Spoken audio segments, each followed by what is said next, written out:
Percaya ditambah nilai sama dengan perbuatan.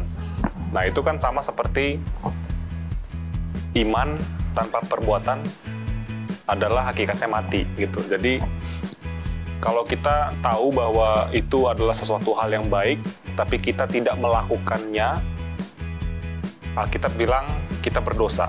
Nah, jadi kalau kita tahu firman Tuhan, tapi kita tidak menghidupkannya, ya kita sama saja tidak memiliki nilai. Kita adalah anak-anak Tuhan.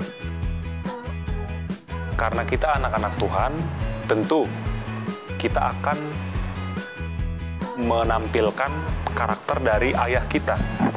Kita akan memperlihatkan kepada orang bahwa Bapa kita itu adalah Tuhan.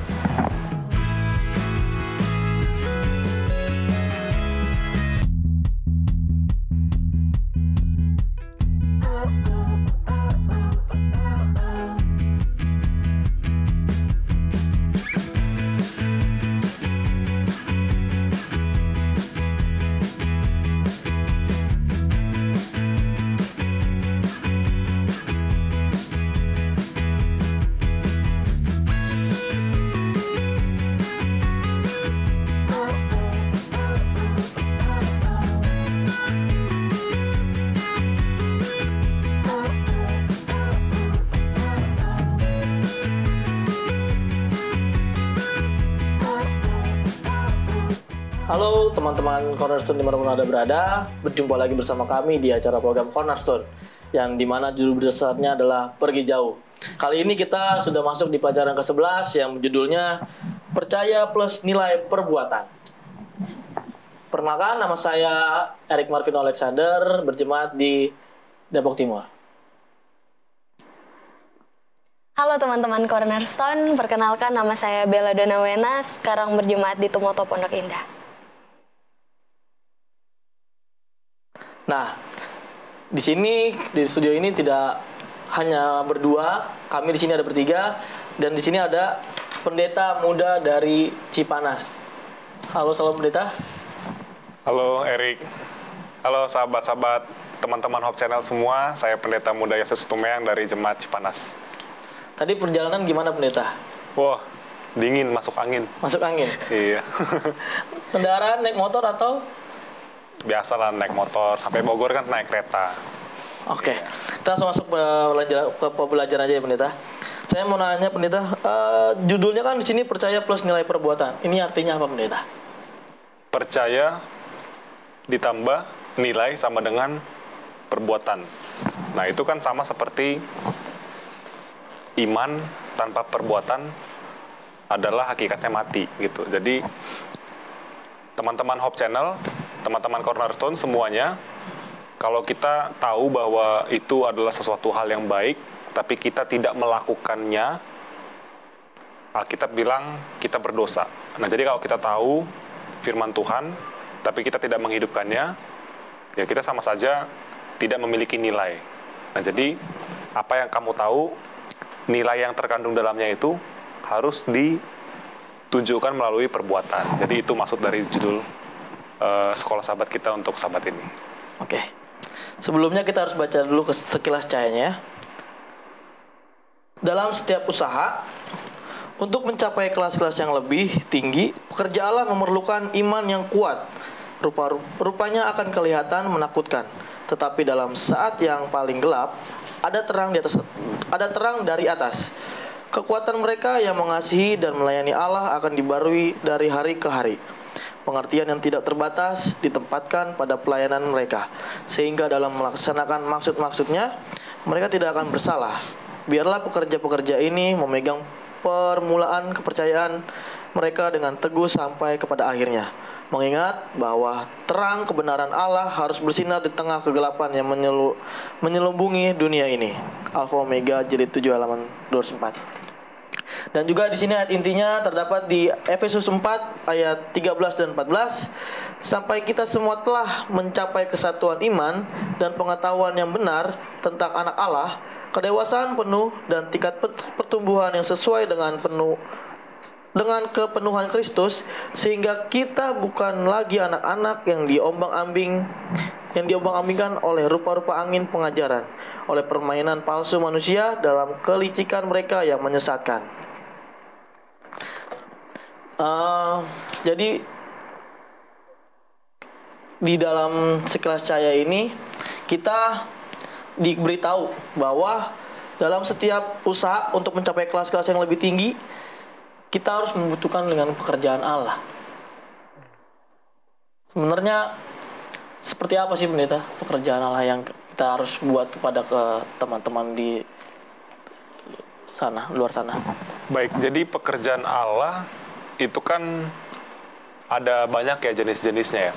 Tapi bisa kita simpulkan sebagai mengabarkan Injil. Judul besarnya saja kita adalah pergi jauh. Sepanjang triwulan ini judul kita adalah pergi jauh. Siapa yang pergi jauh? Para rasul. Khususnya Rasul Paulus kan yang lebih banyak dapat ceritanya kan Rasul Paulus. Pergi jauh untuk apa? Kalau kita kan biasa merantau. Merantau itu kan pergi jauh. Kalau Bella aslinya di mana? Lahirnya di mana? Manado. Manado. Adanya sekarang di Jakarta. Erik aslinya dari mana? Depok. Dari Depok, adanya di Jakarta. Tetap aja jauh. Jadi Tuhan mengutus rasul untuk menyampaikan Injil ke seluruh dunia. Nah, jadi itulah disimpulkan dalam dua kata, pergi jauh. Murid-murid Yesus pergi jauh, merantau untuk memberitakan Injil. Oke, kita langsung masuk ke dalam cerita aja ya. Bella boleh bacakan dalam ceritanya? Oke. Ke dalam cerita. Tetapi pada malam itu juga, segera saudara-saudara di situ menyuruh Paulus dan Silas berangkat ke Berea. Setibanya di situ, pergilah mereka ke rumah ibadat orang Yahudi. Orang-orang Yahudi di kota itu lebih baik hatinya daripada orang-orang Yahudi di Tesalonika. Karena mereka menerima firman itu dengan segala kerelaan hati dan setiap hari mereka menyelidiki kitab suci untuk mengetahui apakah semuanya itu benar demikian. Banyak di antara mereka yang menjadi percaya, juga tidak sedikit di antara perempuan-perempuan terkemuka dan laki-laki Yunani. Sementara Paulus menantikan mereka di Athena, sangat sedih hatinya karena ia melihat bahwa kota itu penuh dengan patung-patung berhala. Karena itu, di rumah ibadat ia bertukar pikiran dengan orang-orang Yahudi dan orang-orang yang takut akan Allah, dan di pasar setiap hari dengan orang-orang yang dijumpainya di situ. Dan juga beberapa ahli pikir dari golongan Epikuros dan Stoa bersoal jawab dengan dia, dan ada yang berkata, apakah yang hendak dikatakan si peleter ini?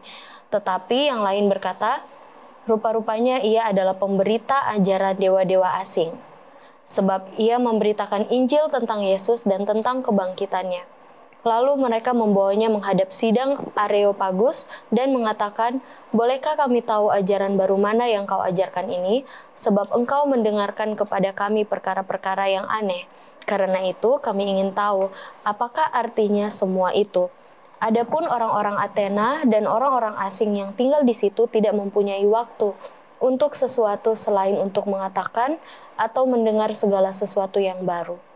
Paulus pergi berdiri di atas Areopagus dan berkata, hai orang-orang Athena, aku lihat bahwa dalam segala hal kamu sangat beribadah kepada dewa-dewa.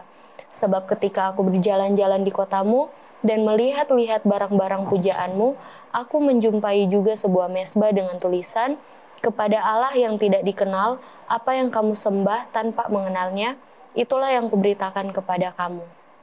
Dengan tidak memandang lagi zaman kebodohan, maka sekarang Allah memberitakan kepada manusia bahwa di mana-mana semua mereka harus bertobat, karena ia telah menetapkan suatu hari pada waktu mana ia dengan adil akan menghakimi dunia oleh seorang yang telah ditentukannya.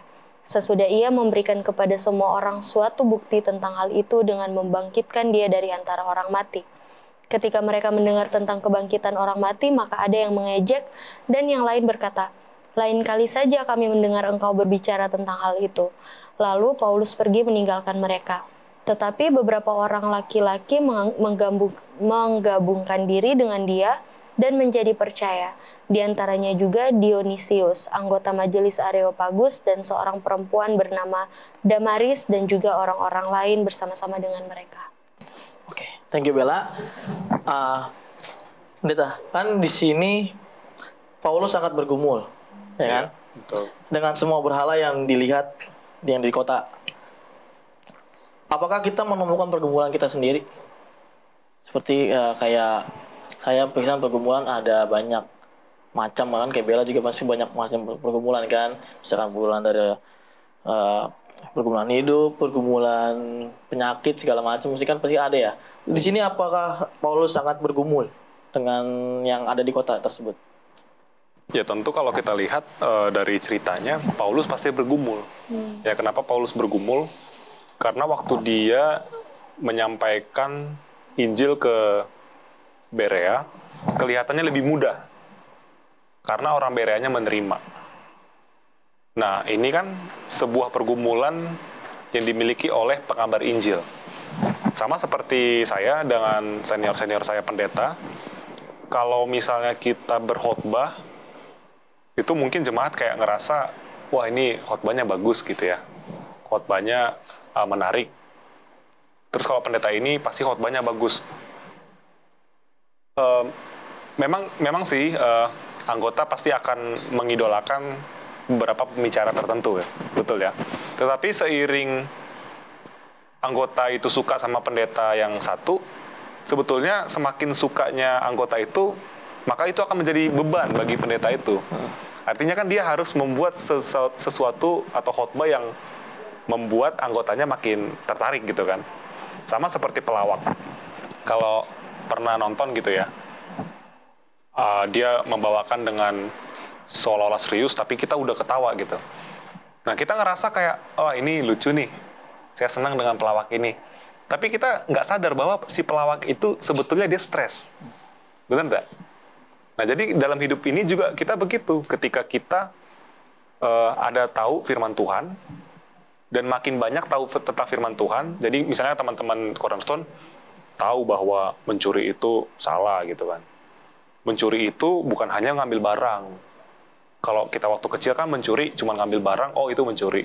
Nah, kalau nyontek, itu kan nyuri juga.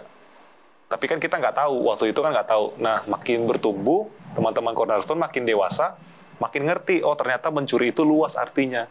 Jadi bebannya makin banyak. Nah, semakin kita banyak mengenal sesuatu, maka beban kita pasti akan semakin besar. Tahan dulu pendeta, kita akan lanjutkan lagi setelah yang satu ini.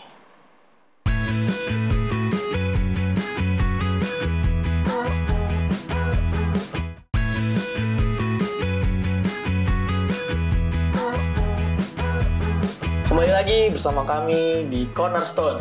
Nah, Bella, jangan diem-diem aja dong. Jadi saya sama pendeta terus yang ngomong. Tapi ini kayaknya kita... Dia nyimak ya. Ini nyimak dulu, abis itu baru ngomong. Jadi memang kalau dari menurut aku ya, ini kan kita pembahasannya mengenai kepercayaan, terus nilai dan perbuatan.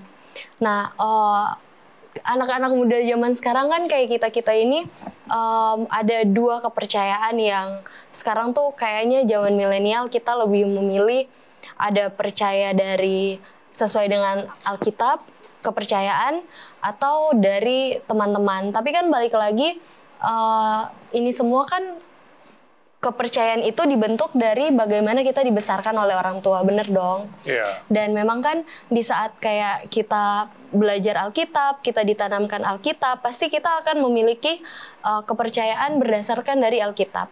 Tapi kalau seandainya dari masa kecil kita udah dibesarkan dengan kepercayaan yang kamu jangan kayak gitu, kata orang tua dulu kalau kamu kayak gitu pamali, pasti kan kayak gitu. Nah, pasti kita punya kepercayaan yang jauh dari Alkitab. Dan kebanyakan kalau dilihat dari judulnya kan ini mengenai nilai dan perbuatan. Jadi nilai-nilai yang keluar dari kepercayaan kita itulah yang membuat kita bertindak seperti yang tadi pendeta bilang. Apapun yang kita percayakan dan kita lakukan dengan perbuatan, itulah nilai-nilainya. Dan jadi di sini sebenarnya dalam banget, karena apapun yang kita percayakan dan kadang kan tanpa kita sadari yang kita lihat itu ternyata sudah menjadi kepercayaan kita, otomatis itu udah masuk ke alam bawah sadar. Padahal sebenarnya itu belum sesuai. Mungkin nggak semua yang kita percaya itu sesuai dengan firman Tuhan. Tapi akhirnya karena kita mempercayai itu menjadi nilai dan akhirnya perbuatan kita seperti itu. Jadi pentingnya untuk kita belajar Alkitab karena apa yang kita pelajari itulah yang akan membuat perbuatan itu udah cukup jelas ya. Karena memang kalau kita bisa lihat zaman-zaman sekarang kayak anak-anak itu dia lebih mempercayai teknologi, dia lebih mempercayai sosial media, dia lebih mempercayai cerita-cerita dari teman-temannya. Akhirnya perbuatan-perbuatan mereka yang belum sepantasnya di usia remaja, akhirnya mereka kayak aku pengen kayak gini kayak misalkan udah mulai ada anak-anak muda yang pakai make up karena ngelihat beauty blogger yang maksudnya sebenarnya nggak masalah, tapi ada beberapa yang memang belum sepantasnya. Akhirnya anak SMA pakai iya, lipstick gitu betul. ya. Jadi kayak di sekolah bibirnya pada pakai lipstick. Maksudnya sebenarnya harusnya itu kan ada tempatnya, dan kepercayaan inilah yang sebenarnya kalau mungkin dia dari dulu udah diajari bahwa oh kamu umur segini harusnya kamu seperti ini loh, kamu harusnya melakukan ini di umur segini. Mungkin perbuatan dia akan menunjukkan dari apa yang sudah diajari dari kecil. Karena kan kalau kita ingat betul ya Pendeta Daniel dan ketiga temannya, mereka itu kan dididik dari kecil, dari kecil tentang Alkitab kan. Betul. Dan memang apa yang kita lihat dalam masa hidup mereka itu semua yang akhirnya terjadi itu dari masa kecil mereka. Dan pasti kan teman-teman Cornerstone juga yang belajar tentang firman Tuhan, pasti mereka juga akan mempunyai suatu nilai-nilai hidup dari Alkitab. Jadi memang pentingnya untuk anak-anak muda belajar Alkitab adalah bukan karena ya ini suatu kewajiban aja karena kamu lahir seorang Kristen, tapi memang inilah bagaimana akan membentuk suatu sifat bagi anak-anak zaman sekarang bertindak atau memiliki nilai-nilai perbuatan yang sesuai dengan kehendak Tuhan. Dan kita percaya apapun yang sesuai dengan kehendak Tuhan itu pasti baik. Makanya kalau kita ingat juga ya, tadi kan Bella sempat singgung Daniel, Hanaya, Misael, Azaria, itu kan dari kecil mereka dilatih sama orang tuanya. Ya walaupun itu nggak dituliskan dalam Alkitab, tapi kita percaya begitu. Karena terbukti ketika misalnya ditawarkan itu kan makanan yang nggak qualified lah. Kalau dalam bahasa Ibrani yang low kosher gitu kan, itu haram kan. Mereka udah tahu gitu. Sama seperti Musa kan juga. Musa kenapa ibunya didik sampai umur 12 tahun. Kalau pernah dengar Mem Helena ya yang narasumber Love Your Child itu.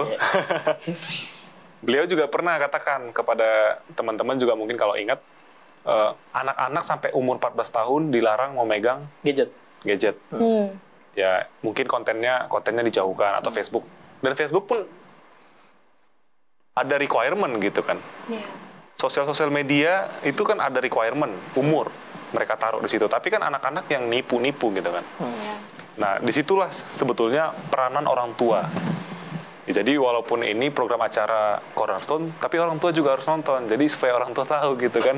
Saya udah jam 6 nih, harus ini anak-anak saya harus kumpul semua. Ayo kita belajar sekolah sahabat.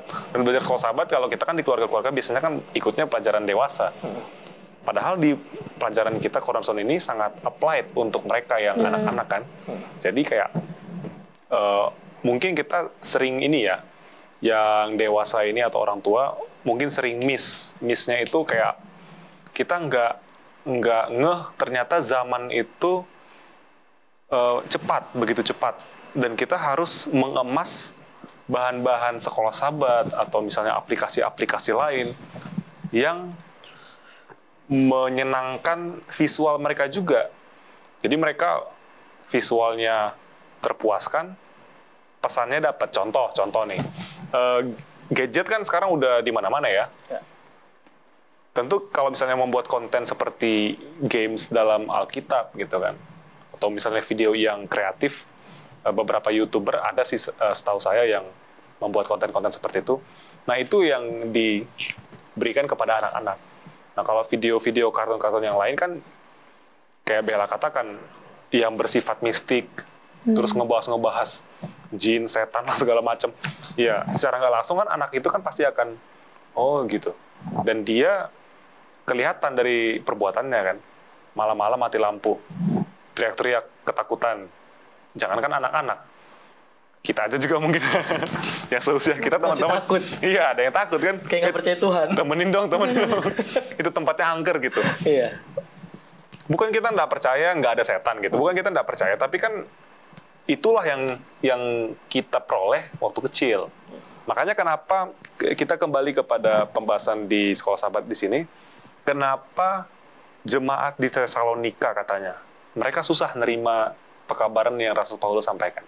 Itu karena yang mereka dengar dari tradisi-tradisi dulu. Jadi kayak mereka kan udah penyembah berhala juga. Jadi sebenarnya yang lebih kuat itu kalau menurut aku sih karena tradisinya sih. Karena mereka tuh dari nenek moyangnya udah menjalankan penyembahan berhala dan segala macam. Jadi untuk merubah suatu kepercayaan seseorang itu kan tidak gampang. Nah, dan bagaimana supaya kita yang udah keras nih dengan tradisi masing-masing. Orang Batak suaranya kenceng-kenceng, ya kan? Orang Manado makannya pedas-pedas. Nah, kalau orang Tionghoa apa-apa dilihat untuk rugi uang. ini misalnya gitu ya, yang kelihatan mata gitu kan.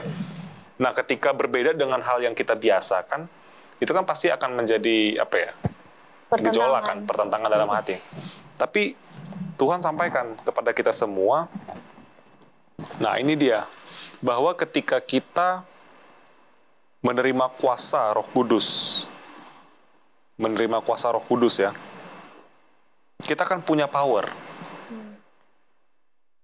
Dan dalam Efesus pasal yang keempat tadi, di ayat 13, disampaikan kita sampai dewasa dalam iman. Artinya, mengubah tradisi itu nggak gampang. Itu proses. Sampai dewasa dalam iman. Nah, kita dewasa umumnya kan katanya 18 tahun. Butuh 18 tahun toh. Nah, dewasa dalam iman butuh berapa tahun? No one knows. Bahkan kita mungkin usianya Belum tentu juga 30 ya belum tentu dewasa dalam rohani kan. Justru banyakan yang diskusi Sekolah Sahabat kalau orang dewasa itu kan yang lebih ribut ya daripada Cornerstone kan. Kita kan nggak pernah lihat anak-anak Cornerstone debat diskusi sekolah. Nggak pernah kan? Kalau itu nggak pernah. Mungkin aneh kayaknya. Ini kecil-kecil udah debat aja. Udah ada bibit-bibit ya. Calon-calon. Justru yang sering debat itu yang mana? Coba kita perhatikan. Nah, kira-kira makanya kenapa Yesus katakan yang seperti mereka ini yang memiliki kerajaan sorga? Benar enggak? Ada nyentil-nyentil enggak? Kenapa anak-anak Tuhan katakan mereka lah yang mempunyai kerajaan sorga? Kenapa? Coba kira-kira di mana Tuhan Yesus melihat dari sisi mana Tuhan Yesus melihat itu? Karena mereka nggak punya niat untuk ya kan ada firman Tuhan yang bilang bahwa kita harus melihat atau kita harus bertindak seperti anak-anak. Iya, maksud ya, saya mungkin niat mereka itu, makanya Tuhan melihat bahwa mereka. Nah, jadi apa yang terdapat di situ? Kerelaan hati, benar enggak? Kerelaan hati itu berhubungan erat dengan humbly thyself. Yang kita sering dengar, kosongkanlah hati kita merendahkan hati, ya kan?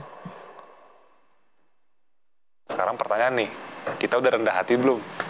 Nah, anak-anak biasanya dengar orang tua, kalau kita zaman dulu ya, kalau zaman sekarang sih kelihatannya kayak karena perkembangan zaman, mungkin mereka banyak nonton melawan juga ya kan, budaya-budaya dari sana juga sih yang ke bawah-bawah. Banyak melawan juga kayaknya. Jadi jatuhnya kan argumen gitu kan. Tapi mah begini-begini, ya bukan berarti kita menurut orang tua itu tanpa alasan, bukan. Tapi hati sebagai hamba itu yang menjadi penekanan. Kenapa jemaat di Berea mereka lebih mudah menerima firman Tuhan ketika disampaikan oleh Paulus dan Silas? Karena mereka memiliki kerelaan hati. Kan tadi Sekolah Sahabat kita katakan, Bella udah baca. Mereka memiliki kerelaan hati. Kenapa Tesalonika susah? Mereka juga punya tradisi. Jemaat Berea juga punya tradisi. Tapi Tesalonika dan Efesus apa lagi? Itu adalah kota-kota besar pada zaman itu. Nah, kalau kita khotbah nih ke Sumatera, mungkin agak sensitif ya, ke Sumatera atau mungkin Kalimantan, orang akan apa? Aminnya itu luar biasa. Coba kita khotbah di Jakarta. Belum tentu, beda kan? Sense-nya beda, suasananya beda. Nah, anak-anaknya juga pertemanannya, semakin besar itu kota, pasti civilization-nya itu kan semakin mempengaruhi manusia itu juga ya. Itu yang membuat susah. Tapi bukan menutup kemungkinan orang yang ada di kota besar, kayak kita yang ada di kota Jakarta, nggak menutup kemungkinan kita juga menjadi orang yang rendah hati gitu. Nah, gimana sih caranya? Nah, itu yang susah. Di situ kuncinya. Roh Kudus harus ada di hati kita. Oke, Pendeta terima kasih banyak. Boleh kasih kesimpulan, Pendeta, untuk pelajaran 11 hari ini? Baik. Teman-teman, adik-adik Cornerstone, dimanapun Anda berada, sekolah sahabat kita, pelajarannya sangat baik sekali, bahwa kita adalah anak-anak Tuhan. Karena kita anak-anak Tuhan, tentu kita akan menampilkan karakter dari ayah kita. Kita akan memperlihatkan kepada orang bahwa Bapa kita itu adalah Tuhan. Dan bagaimana cara mempraktekannya? Hidupkanlah apa yang kamu pelajari dari sekolah sahabat dan kelas-kelas Cornerstone dimanapun Anda berada. Mari kita sama-sama tunduk kepala, kita berdoa. Tuhan Allah Bapa yang bertahta dalam kerajaan sorga, terima kasih banyak atas berkat-Mu. Kami sudah belajar mengenai kepercayaan, nilai dari Alkitab, itu harus diwujudkan dalam bentuk perbuatan. Biarlah kiranya anak-anak Tuhan, Cornerstone, yang masih muda, mereka bisa menjadi terang bagi sekeliling mereka, sehingga tetangga mereka, teman-teman mereka, kerabat-kerabat mereka bisa melihat Tuhan Yesus melalui perbuatan yang mereka lakukan. Ampunilah segala dosa dan kekurangan kami, Bapa. Dalam nama Yesus Kristus kami berdoa. Amin. Amin. Terima kasih banyak Pendeta Yosef, Bella. Sama-sama, Erik. Kita itu anak Tuhan, jadilah terang di sekeliling kita. Kita akan ketemu di episode selanjutnya. Tuhan Yesus memberkati.